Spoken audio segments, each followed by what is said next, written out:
विद्यार्थी मित्रांनो, फळ्यावर जे लिहिलंय ते अगदी बरोबर आहे, की केमिस्ट्रीचा पेपर फक्त 4 मिनिटात तुम्हाला 25 मार्क देतोय. होय. फक्त 4 मिनिटात, फक्त 4 मिनिटात. मी तुम्हाला दाखवतोय. नीट लक्ष द्यायचंय व्यवस्थित. अगदी व्यवस्थित लक्ष द्या बरं का. एक्झाम गोल ॲप्लिकेशन आहे. ओके. मी पेपर 1 दिला होता. सीईटीचा ॲज इट इज दिला होता. मी 24 प्रश्न सोडवले बरं का. 16 स्किप केले, पण 16 पैकी 12 मी रिव्ह्यूसाठी ठेवले होते, की जे मी विथिन मिनिट करू शकत होतो.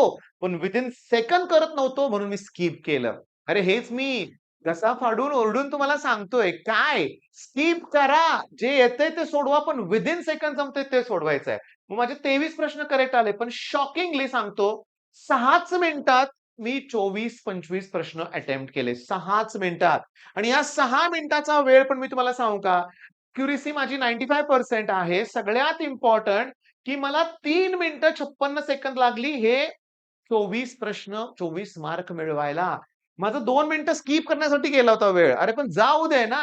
पण हे मला तुमच्या सगळ्यांकडून हवं आहे, सगळ्यांकडून. म्हणजे मी 24 अटेम्प्ट केले, त्यातले माझे 23 बरोबर आले आणि वेळ लागला फक्त 4 मिनिटं. 2 मिनिटं स्किप करायला गेले म्हणूया आपण. मला काय म्हणायचंय लक्षात घ्या. हे जे सगळे क्वेशन्स आहेत जरा बघूया ना, गंमत बघूया ना. कोऑर्डिनेशन नंबर वायवा सीरीज मधलाच क्वेश्चन आहे लक्षात घ्या. 6, 8, 12. सिंपल क्युबिकला 6, बॉडी सेंटरला 8 आणि फेस सेंटरला 12 हा कोऑर्डिनेशन नंबर आहे. त्यांनी विचारलंय सिंपल क्युबिक 6. तरी मी 6 सेकंदात सोडवलाय. किती सेकंद? 6. अरे माझ्या समोर बसलेली मुलं आहेत ना, त्यांच्याशी डिस्कशन करत चाललं होतं सगळं म्हणूया आपण. नेक्स्ट क्वेश्चन बघूया आपण. हायेस्ट बॉइलिंग पॉइंट तुम्ही ना बघायचं. बॉइलिंग पॉइंट मोलार मासनुसार वाढत जातो. म्हणजे जास्त कार्बन आहेत. मग मी तुम्हाला सांगतो पुन्हा वायवा सीरीज त्यात मी ॲसिडचं क्लासिफिकेशन केलंय. होय. डायकार्बोक्सिलिक ॲसिड 2 आहेत. OMS ठीक आहे सांगतो. Oxalic, मॅलोनिक, succinic, ॲडिपिक, ग्लुटॅरिक. बाळांनो हे जे ऑक्झो ॲसिड आहेत वायवा सीरीज मधलाच प्रश्न आहे. पुन्हा तिसरा प्रश्न लक्षात घ्या. हा प्रश्न मी पटकन न्यूमेरिक पासून पटकन करू शकलो का? पुन्हा वायवा सीरीज मधलाच प्रश्न आहे. Solubility product AgBr S square म्हणजे मला याचं स्क्वेअर रूट काढायचं होतं आणि हे ऍडजस्ट करून 7 येणार. 7 दिसलं मी आन्सर क्लिक केलं. पुन्हा 6 सेकंदाचाच वेळ आहे लक्षात घ्या. 6-7 सेकंदात माझा एक प्रश्न सुटत होता. ओके. इंटरमॉलिक्युलर हायड्रोजन बॉन्डिंग हे ओ आहे याच्यात. ऑक्सिजन पाहिजेच ना हायड्रोजन बॉन्डिंगसाठी. ब्युटेन मध्ये कसं काय हायड्रोजन बॉन्डिंग होणार? नाही होणार. वीक फील्ड लिगॅन्ड 5 सेकंदात काम आहे. हॅलोजन हे वीक फील्ड लिगॅन्ड आहेत लक्षात घ्या. It is impossible. Heisenberg uncertainty principle. Hund's rule काय सांगतो? सिंगली इलेक्ट्रॉन एंटर होतात. एक्सक्लुजन काय? की 2 इलेक्ट्रॉनचे चारी क्वांटम नंबर कधी सेम नसतात. ऑफ बर्ग प्रिन्सिपल तुम्हाला माहितीच आहे N+L रूल. इथं बघा सगळ्यात महत्वाचं पुस्तकातला क्वेश्चन आहे. ॲटम डायरेक्टली दिलेत. पुस्तकात उलट मोल दिले होते. ॲटम डायरेक्टली दिलेत आणि ऑक्टेट्राहेड्रल वर्ड्स विचारलेत. जेवढे ॲटम तेवढेच viva series, viva series, viva सीरीजचाच प्रश्न आहे. हे सुद्धा मी तुम्हाला सांगतो रेडॉक्स रिएक्शन त्याच्या लेटेस्ट वायवा सीरीज मधला प्रश्न आहे आणि जेईला हा क्वेश्चन आला मी प्रूव्ह करून दाखवलंय. सगळ्यात शेवटचा नंबर वायवा सीरीजचा 26-27 काय आहे का बघा. त्यात हा प्रश्न मी घेतलाय रेडॉक्स रिएक्शन मध्ये. म्हणजे तो ओरडून सांगतोय वायवा सीरीज फर्स्ट लॉ बास. मग आता काय झालं लक्षात आलं तुमच्या? केवळ वायवा सीरीज अटेंड केली तर तुम्ही 4च मिनिटात 25 प्रश्न सोडवू शकताय.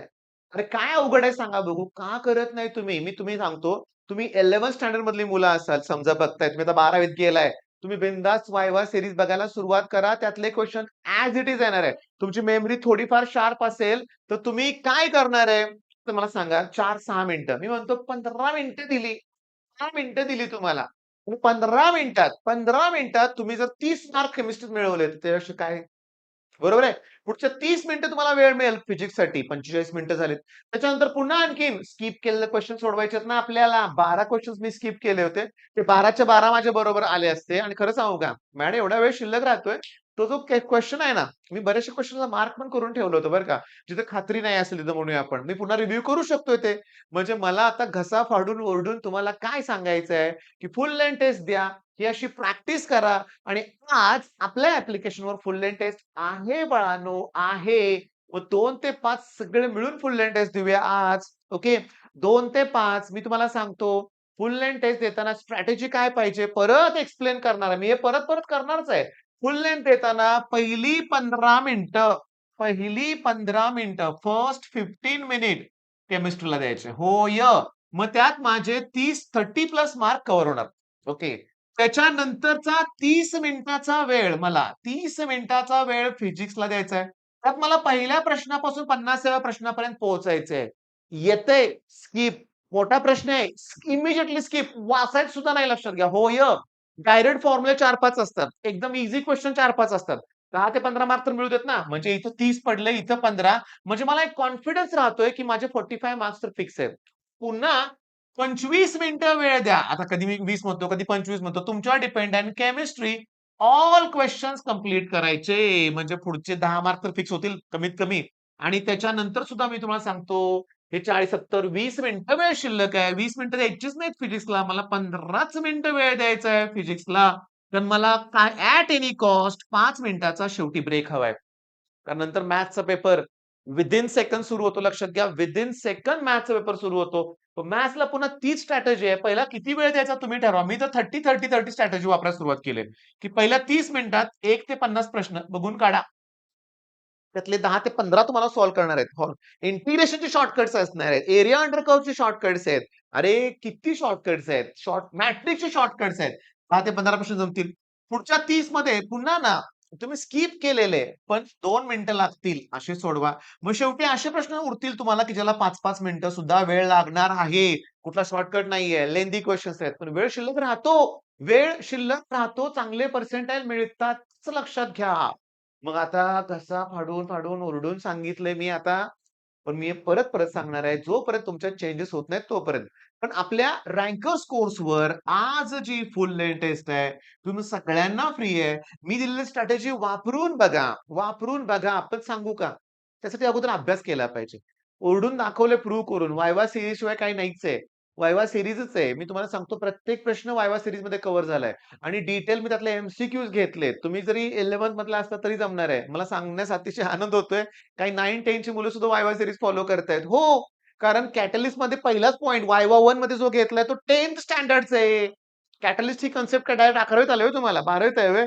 6वी, 8वी, 9वी पासून कॅटलिस्ट म्हणजे काय माहिती आहे तुम्हाला? मग आता कोणत्या गोष्टीचा विचार करताय? का घाबरताय टेस्ट द्यायला? का? का? का टेस्ट देत नाही तुम्ही? मी तुम्हाला सांगतो, टेस्ट शिवाय रिझल्ट लागूच शकत नाही लक्षात घ्या. ॲट एनी कॉस्ट तुम्हाला टेस्ट या द्यायच्याच आहेत. ॲट एनी कॉस्ट लक्षात घ्या. बरं, हे करत असताना मी आहे तुमच्याबरोबर. माझा व्हिडिओ अपलोड झाला की तुम्हाला बघायचा आहे. बघा 10 मिनिटाच्या पेक्षा जास्त तुमचा वेळ घेणार नाही. कधीतरी 14-15 मिनिटं होतात बरं का लक्षात घ्या. पण मी तुम्हाला सांगतो 10 मिनिटं पुष्कळ झाली. बरं आजच्या 10 मिनिटात काय बघितलं आपण? आजच्या 10 मिनिटात बघितलं की सगळे क्वेश्चन तर वायवा सीरीज मधलेच आहे. अरे delta U equals to Q plus W. आणि मी नेहमी सांगतो फर्स्ट लॉ ऑफ थर्मोडायनामिक्स कुठलाही सीईटीचा पेपर काढा. 100% क्वेश्चन याच्यावरती आहेच. मॅग्नेटिक मोमेंट वायवा सीरीज मधलाच प्रश्न आहे. Hello form reaction, name reaction मधला आपला. नेम रिएक्शनचे पण आपले 11 व्हिडिओ आहेत बरं का. मी तुम्हाला सांगतो हे एक मोल कन्सेप्टचं एक वायवा सीरीजमध्ये आहे का बघतो, नाहीतर अपलोड करून देतो. हे जे आहे ना, हे 11 स्टँडर्ड आहेत बरं का. अनडिकेन, डोडिकेन लक्षात घ्या. होमोलोगस थेरी सारखा CH2 ग्रुपचा डिफरन्स असतो याच्यामध्ये. एज लेंथ हा फिक्सच क्वेश्चन आहे सॉलिड स्टेट मधला लक्षात घ्या. फिक्सच आहे. पण माझ्या समोर बसणाऱ्या मुलांनी बघितलंय, की मी इथं कॅल्क्युलेशन कसं केलं. BCचा फॉर्म्युला होता R=√3/4 इंटू A. मग A काढण्यासाठी R × 4/√3 हे R आहे. याला 4 न मल्टिप्लाय केलं की 18 चौक 72 720 कन्सिडर केलं. √3 म्हणजे 1.7 1.8 कन्सिडर केलं. मोठा नंबर कन्सिडर केला. मग 720 ला 18 डिव्हाईड केलं की 4 येणार आहे. पण मोठा नंबर कन्सिडर केल्यामुळे आन्सर छोटा आलाय. छोटा डिव्हाईड केला आन्सर. मग मी 4 पेक्षा मोठा ऑप्शन कुठे बघितला? 4 पेक्षा मोठा ऑप्शन क्लोज पाहिजे. क्लिक करून टाकलं. 22 सेकंद लागले मला खरं. पण विथिन 1 मिनिट झाला. तुम्ही ट्रॅडिशनल मेथडमध्ये काय करता माहितीये का? फॉर्म्युला लिही, व्हॅल्यू पुट कर. अरे भयंकर वेळ जातो त्याच्यात. कुणी घालवायचा एवढा वेळ? नाहीच घालवायचा. मग जर तुम्ही मला फॉलो केलं तर रिझल्ट का नाही लागणार आहे? लागणार आहे, लागणार आहे. तुमचे काही डाउट असतील, शेवटपर्यंत हा व्हिडिओ बघतोय, तुम्ही मला माहिती आहे, या नंबरवर WhatsApp करा. ओके किंवा आम्हाला कॉल करा. मी तुमच्याशी बोलू. All the best.